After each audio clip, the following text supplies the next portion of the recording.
Gigabyte launches 55-inch Android-powered gaming monitor. Gigabyte's latest gaming product seems to be aimed towards console gamers rather than PC gamers, as the S55U gaming monitor is quite an odd duck when it comes to the spec. For starters, it sports a 54.6-inch Quantum.VA panel with a 4K resolution, which is said to offer a typical brightness of 500 CED/m and a peak brightness of 1500 CED/m, as well as a contrast ratio of 5000:1. This is thanks to array-based LED backlight, although Gigabyte has only gone for 132 zones, which is the lowest zone count we've seen to date.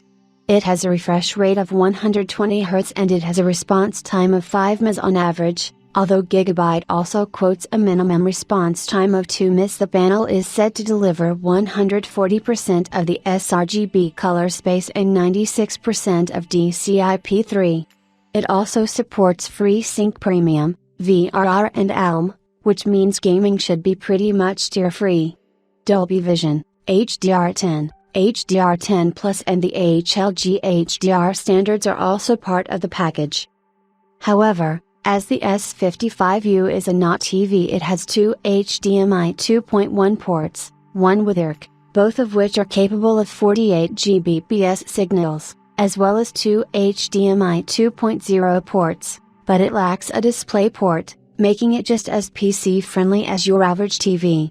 Other connectivity consists of a USB 3.2 Gen 1, 5 Gbps, port, a single USB 2.0 port, a headphone jack, a Toslink connector and an unspecified Ethernet jack.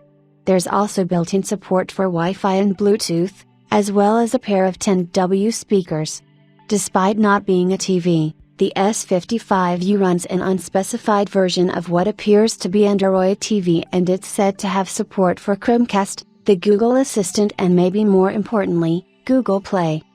On the software side, it sports a range of Gigabyte's gaming monitor features, such as aim stabilizer, black equalizer and on-screen crosshairs and timers. Gigabyte has also added a range of different display presets depending on the content, both in SDR and in multiple HDR modes, although Dolby Vision and HDR10 Plus doesn't seem to support any gaming mode. The supplied remote control appears to have direct access buttons for Netflix, YouTube, Prime Video and Google Play, as well as the Google Assistant. It also has a pair of customizable shortcut buttons, as well as one for the on-screen cross.